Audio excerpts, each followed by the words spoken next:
మే 16 దేవుని వాగ్దానం. యెహోవా నేను చేయబోవు కార్యము అబ్రహామునకు దాచెదనా. ఆదికాండము 18:17.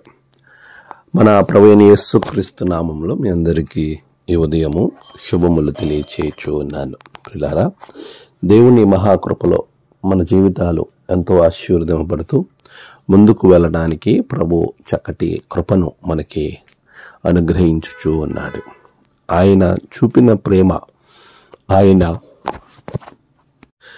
మన ఎడల ఎంతో విస్తారమైన ప్రేమను కనబరుచుచూ ఉన్నాడు.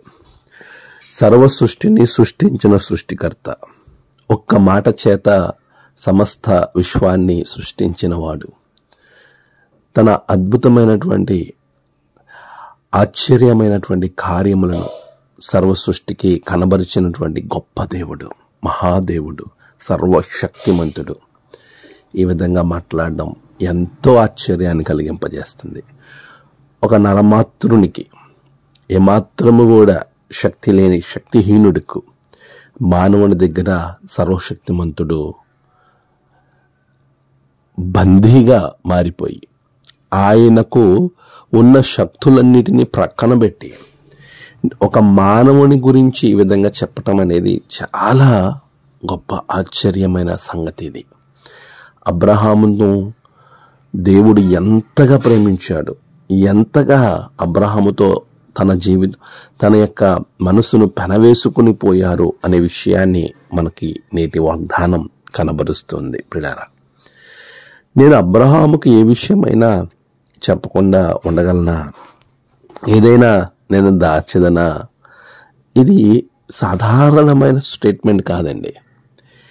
ఒక దేవుడు, గొప్ప సర్వశక్తిమంతుడు ఒక మానవునికి విషయాలు చెప్పాల్సిన అవసరత ఏంటి? అసలు ఆ విషయములు అతనితో పంచుకోనే స్థాయి మానవునికి ఉందా? కానీ ఇక్కడ దేవాతి దేవుడు అంటున్న మాట, అప్పుడు యెహోవా నేను చేయబోవు కార్యము అబ్రహామునకు దాచెదనా. నేను ఏదైతే చేయాలనుకుంటున్నామో ఆ కార్యాన్ని అబ్రహాంకి చెప్పకుండా నేను ఎలా ఉండగలను? అంత స్థాయిలో అబ్రహాము దేవునితో కలిసి తన జీవితాన్ని కొనసాగిస్తూ ఉన్నాడు. ప్రియులారా, మరి నీవు నీ దేవునితో ఎలాంటి సంబంధాన్ని కలిగి ఉన్నావు?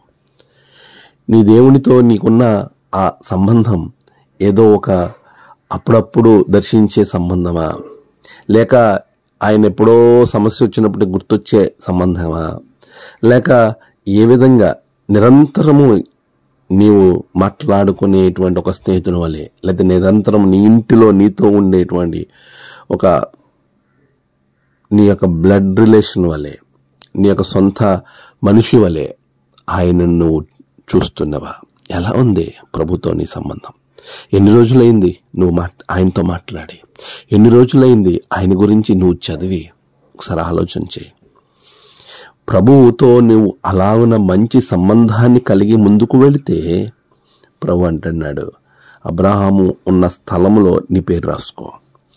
పలానావా నీ పేరు ఇప్పుడు ఈ వాక్యాన్ని వింటున్నటువంటి నీవు నీ పేరు అక్కడ రాసుకుంటే నీకు చెప్పకుండా ఆయన ఏది చేయటానికి ఇష్టపడ్డో అలాంటి గొప్ప సంబంధము దేవునితో కలిగి ఉండడానికి ప్రయత్నం చేయి. ఇప్పుడే, ఈ క్షణమే ప్రార్థిద్దాం. పరిశుద్ధుడా, ప్రేమగల తండ్రి, నీకు వందనాలు. ప్రభు, అబ్రహాముతో నువ్వు కలిగి ఉన్న మంచి సత్సంబంధం మాతో నువ్వు కలిగి ఉండటకు అబ్రహాము వలె నిరంతరము నీతో పెనవేసుకునే అనుభవం మాకు దయచేయండి. బిడ్డల ప్రయాణాల్లో, పనులలో, వారు తలపెట్టిన నూతన పనులను, కార్యములు అన్ని విజయాలు దయచేయండి. నేడు జన్మదినము, వాహదినము, ఆయా విశేష దినములు జరుపుకున్న బిడ్డలను బహుగా దీవించండి. తమ ప్రియులను కోల్పోయి ఆదరణ కొరకు ఎదురు చూస్తున్న బిడ్డలకు ఆదరణ దయచేయండి. ఈ దినదీవులతో నింపమని ప్రార్థన చేస్తూ ఉన్నాను. ప్రభువా, బిడ్డలకు కావలసినటువంటి ధైర్యము, ఆలోచన మీరు అనుగ్రహించండి. యేసునామమున ప్రార్థించి వేడుకొనుచున్నాము తండ్రి, ఆమేన్. తండ్రి, కుమార, పరిశుద్ధాత్మ త్రియేక దేవుని దీవెన మీకు తోడుగా ఉండి నడిపించును గాక. ఆమేన్.